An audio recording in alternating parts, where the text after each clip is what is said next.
नमस्कार। आशा है कि हमारे सभी प्रिय दर्शक स्वस्थ एवं प्रसन्नचित्त होंगे।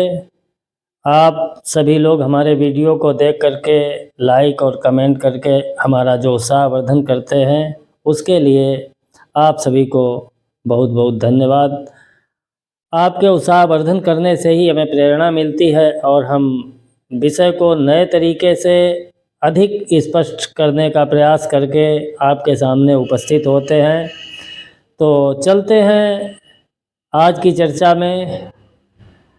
ज्योतिषाम सूर्यादिग्रहाणाम बोधकम शास्त्रम, ऐसा ज्योतिष शास्त्र के बारे में कहा गया है कि सूर्यादि ग्रहों की जानकारी का जो विषय है वो ज्योतिष शास्त्र है। ज्योतिष शास्त्र मुख्य रूप से काल की हमें जानकारी देता है और काल एक ऐसा विषय है कि आज तक हर कोई इससे अविजित रहा। तो चूँकि वेद का नेत्र ज्योतिष शास्त्र है, इसलिए इस नेत्र ने यानी ज्योतिष रूपी नेत्र ने उस काल को ही जानने का प्रयास किया और हमारे ऋषियों ने अनुसंधान करके नए नए प्रयोग करके मानव जीवन को सुखी और समृद्ध बनाने के लिए तमाम प्रकार के सूत्र दिए और उन्हीं सूत्रों का अनुशीलन करके उनका मनन और चिंतन करके हमने पूरे विश्व में अपने अपने विषय में प्रत्येक क्षेत्र में नए आयाम प्रस्तुत किए। आज पूरे विश्व में जो ज्योतिष की तमाम शाखाएं फलीभूत हो रही हैं, मिस्र देश का जो टैरो रीडिंग है, यमन देश की जो इल्मी विद्याएं हैं और पाश्चात्य यूरोपीय देशों में जो वेस्टर्न एस्ट्रोलॉजी का जो प्रादुर्भाव हो रहा है, इस सब का मूल हमारा भारतीय वैदिक ज्योतिष शास्त्र है। मुस्लिम और अंग्रेजी शासनकाल में जो हमारे प्राचीन ग्रंथ थे उनका दुरुपयोग किया गया, यानी मुस्लिम शासनकाल में हमारे ज्योतिषीय ग्रंथों को नष्ट भ्रष्ट किया गया और जब अंग्रेज़ों का शासन हुआ तो जो कुछ शेष बचे थे उन ग्रंथों को लेकर अंग्रेज विद्वानों ने तमाम प्रकार के शोध किए और आज वे शोध हमारे भारतीयों के ही जो पूर्व में ऋषियों के द्वारा किए गए थे उन्हीं प्रयोगों पर आगे बढ़ते हुए आज नासा में भी हमारे ज्योतिष शास्त्र के सूत्र अपनी सत्यता को प्रमाणित कर रहे हैं। तो चर्चा में आगे बढ़ते हैं। आज बात करेंगे जन्म कुंडली के 10वें भाव में बैठे हुए चंद्र की। कुंडली के 10वें भाव में बैठा हुआ चंद्रमा आपको किस प्रकार का फल देगा। ग्रह की 12 परिस्थितियों पर हम लगातार चर्चा करते आ रहे हैं। उच्च राशि, उच्च नवांश, शुभ नवांश, नीच राशि, नीच नवांश, पाप नवांश, मित्र राशि, मित्र नवांश, वर्गोत्तम, शत्रु राशि, शत्रु नवांश और स्वराशि। इन 12 परिस्थितियों में हम चर्चा करते हुए आ रहे हैं। तो आज 10वें भाव में बैठे हुए जन्म कुंडली के 10वें भाव में बैठे हुए चंद्रमा की बात करेंगे। यहाँ पर एक चीज ध्यान देने योग्य है कि प्रत्येक ग्रह अपने स्थान से 7वीं दृष्टि पर पूर्ण रूप दृष्टि से देखता है, यानी 7वें घर को पूर्ण दृष्टि से देखता है। पादैक दृष्टिर 10वें तृतीय, द्विपाद दृष्टिर 9 पंचमे व त्रिपाद दृष्टिर चतुर्थ केचा, संपूर्ण दृष्टि सम सप्त केचा, यानी सप्तम भाव अपने स्थान से सप्तम भाव को संपूर्ण दृष्टि से देखते हैं। तो चंद्रमा जब 10वें भाव में बैठा होगा तो यानी अपने से सप्तम यानी चतुर्थ भाव को देखेगा। चतुर्थ भाव से सुख संपत्ति और माता का विचार किया जाता है। तो यदि चंद्रमा शुभ परिस्थिति में है अथवा शुभ नवांश में शुभ उच्च राशि को चौथे भाव में देख रहा है तो चौथे भाव का भी फल बहुत अच्छा माना जाएगा। अब बात करते हैं कि 10वें भाव से किन किन चीज़ों का विचार किया जाता है। देखिए, मुख्य रूप से 10वें भाव से व्यक्ति की आजीविका और वृत्ति कर्म का विचार किया जाता है। इसके अतिरिक्त जन्म कुंडली के 10वें भाव से पिता के सुख का विचार करते हैं, यानी पिता द्वारा जो सुख मिलना है उसका भी विचार दसम भाव से किया जाता है। जो जातक के अंदर गुण विशेष होते हैं, यानी प्रत्येक व्यक्ति में कुछ न कुछ गुण होते हैं और कुछ न कुछ अवगुण होते हैं, तो जो गुण विशेष होते हैं उनका विचार भी दसम भाव से किया जाता है।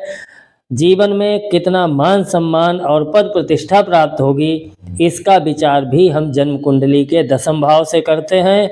जीवन में उच्च पद की प्राप्ति, राजनीतिक महत्वाकांक्षा, राजनीतिक पद लाभ, सत्ता की प्राप्ति, इस सब का विचार भी कुंडली के दसम भाव से किया जाता है। सरकारी सेवा यानी नौकरी आदि का विचार और पद लाभ का विचार, प्रमोशन आदि का विचार, नौकरी में जो प्रमोशन आदि होते हैं उनका विचार भी जन्म कुंडली के दसम भाव से किया जाता है। तो आज जन्म कुंडली के दसम भाव में बैठे हुए चंद्रमा का फल आपको बताएंगे, इस पर चर्चा करेंगे कि दसम भाव में बैठा हुआ चंद्रमा किस परिस्थिति में, प्रत्येक ग्रह की अपनी परिस्थितियां होती हैं, यानी मुख्य रूप से तो उच्च राशि, नीच राशि, मित्र राशि, स्वग्रही ये मानी जाती हैं। मूल त्रिकोण, ये 4-5 जो मुख्य परिस्थितियां मानी जाती हैं। लेकिन ज्योतिष शास्त्र एक ऐसा विषय है, इसको जितनी भी गहराई से अध्ययन करेंगे उसमें नई नई चीज़ें सामने आएंगी। तो चर्चा करते हैं कि सबसे पहले वो जन्म कुंडली के दसम भाव में बैठा हुआ चंद्रमा। एक चीज़ और ध्यान देने योग्य है कि हमने पहले भी अपने वीडियो में बताया था कि यदि आप ज्योतिष शास्त्र के प्रति जिज्ञासा रखते हैं, ज्योतिष शास्त्र को समझना चाहते हैं, ज्योतिष शास्त्र को सीखना चाहते हैं और अपनी कुंडली स्वयं देखना चाहते हैं, हालांकि ज्योतिष शास्त्र का एक नियम है कि स्वयं की कुंडली नहीं देखनी चाहिए, लेकिन अध्ययन की दृष्टि से आपको अपनी स्वयं की कुंडली देखनी पड़ेगी। आपको जिज्ञासा शांत करने के लिए, ज्योतिष को समझने के लिए आपको अपनी कुंडली देखनी पड़ेगी। तो आप भी यदि अपनी कुंडली देखना चाहते हैं, कुछ समझना चाहते हैं, और वो समझना इसलिए आवश्यक है कि आज के समय में जिस तरीके से ज्योतिष के माध्यम से आप लोगों को मूर्ख बनाया जा रहा है, ये बहुत ही गलत परंपरा विकसित हो रही है। तो इतना ज्योतिष के बारे में सीख लीजिए कि आपको कभी कोई मूर्ख ना बना सके। हालांकि हर कोई अपने भविष्य के लिए चिंतित है और भविष्य को जानने का उसको पूरा पूरा अधिकार है, लेकिन भविष्य जानने के चक्कर में व्यक्ति गुमराह हो जाता है। तो इसीलिए हम आपसे आग्रह करते हैं कि आप अपनी कुंडली लेकर के बैठिए और समझिए कि आपकी कुंडली में भी यदि दसम भाव में चंद्रमा है तो आपको किस प्रकार का फल देगा। यानी मुख्य रूप से आप वृत्ति कर्म, आज इस वीडियो में हम वृत्ति कर्म की यानी व्यवसाय की बात करेंगे। दसम भाव का चंद्रमा है तो आपको कौन सा व्यवसाय करना चाहिए जिससे कि आप जीवन में सुख, समृद्धि और अन्य जो अन्य भौतिक सुख हैं उन सबको प्राप्त करने में आपको सफलता मिले। तो इसके लिए आपको समझना बहुत ज़रूरी है। देखिए अपनी कुंडली में, यदि कुंडली के दसम भाव में लग्न से गिनती प्रारंभ होती है, 1 2 3 4 5 6 7 8 9 और 10, तो दसम भाव में बैठा हुआ जन्म कुंडली में चंद्रमा आपको किस प्रकार का फल देगा। सबसे पहले बात करते हैं जन्म कुंडली के दसम भाव में बैठे हुए चंद्रमा की, यानी यदि उच्च राशि में चंद्रमा स्थित है। चंद्रमा की उच्च राशि होती है वृष, यानी वृष राशि में चंद्रमा उच्च राशि में अपने गणितीय नियमों के अनुसार यानी 3 अंश तक ही उच्च राशि होती मानी जाती है। वृष उच्च राशि में बैठा हुआ है तो ऐसा जातक कौन सा कर्म करे, कौन सा काम करे, उसको ऐसा काम करना चाहिए कि जो काम प्रचलन में हो, यानी विख्यात कर्म वाला हो, उस काम के बारे में लोग जानते हो। ऐसा कोई काम ना करे जो एकदम नया हो, ऐसा काम करे जो प्रचलन में हो। और दसम भाव में बैठा हुआ चंद्रमा यदि उच्च राशि में है तो ऐसा व्यक्ति कर्म भी उसी प्रकार के करता है कि जो कर्म, जो कार्य पूरी तरीके से प्रचलन में हो, विख्यात कर्म वाले हो। तो अब इसके बाद यदि नवांश कुंडली में चंद्रमा दसम भाव में उच्च राशि में हो गया ये तो सामान्य जन्म कुंडली हुई। और इसके बाद एक नवांश कुंडली होती है, उसमें यदि चंद्रमा दसम भाव में उच्च नवांश में आकर के बैठ गया है तो कौन सा कर्म करना चाहिए? तो आपको ऐसा कर्म करना चाहिए जो देवताओं और ब्राह्मणों से संबंधित हो।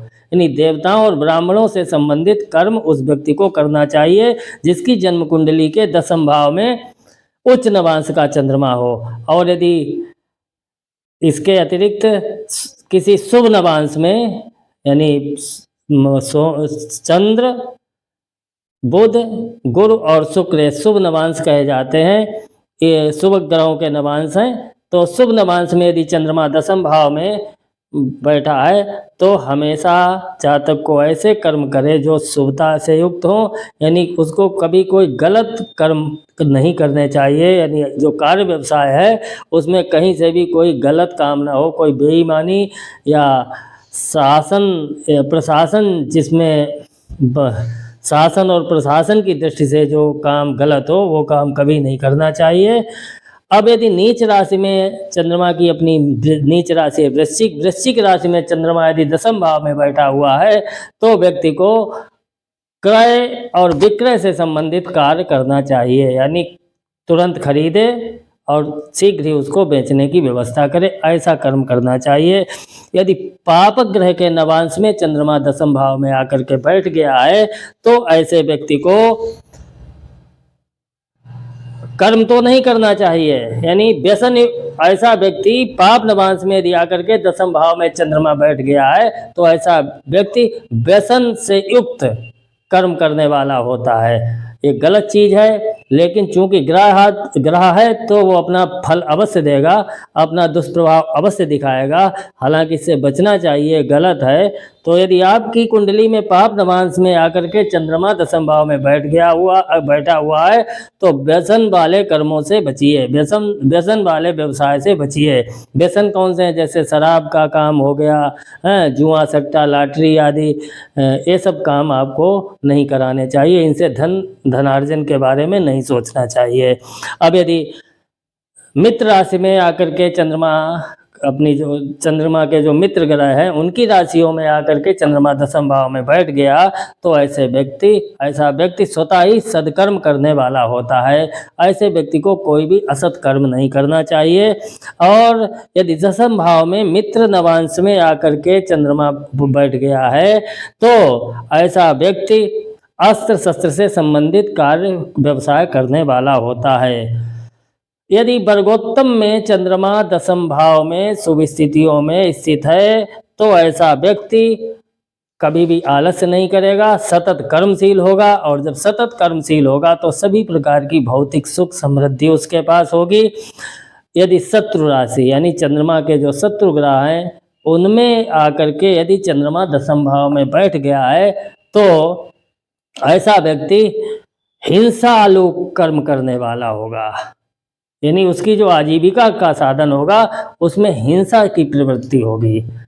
तो शत्रु राशि में दसम भाव में चंद्रमा का होना शुभ नहीं है। और यदि किसी का दैव योग से प्रारब्ध कर्म वसात यदि दसम भाव में शत्रु राशि में चंद्रमा है तो आपको हिंसालु कर्मों से बचना चाहिए, प्रयास करना चाहिए कि हम उन कर्मों को न करें, और जब गलत कर्मों से बचे रहेंगे तो आप सुखी और समृद्ध होंगे। यदि शत्रु नवांश में आकर के चंद्रमा दसम भाव में बैठ गया है तो आपको चाहिए कि आप, यदि दसम भाव में शत्रु नवांश में आकर के चंद्रमा बैठा हुआ है तो ऐसा व्यक्ति स्त्री जैसे कर्म करने वाला होगा, यानी स्वयं तो पुरुष होगा लेकिन उसके जो कार्य होंगे वो स्त्रियों के समान होंगे, और स्त्रियों के समान कर्म करके वो आजीविका का साधन बनाने वाला होगा। यदि स्वराशि अपनी यानी कि अपनी राशि, चंद्रमा की अपनी राशि होती है कर्क राशि में यदि चंद्रमा दसम भाव में बैठा हुआ है तो ऐसा व्यक्ति कम पूंजी होते हुए भी राजाओं जैसे कर्म करने वाला होगा और उसी से अपनी जीविका का निर्वहन करेगा। तो इस प्रकार आज हमने जन्म कुंडली के दसम भाव में बैठे हुए चंद्रमा के फल के बारे में बताया है।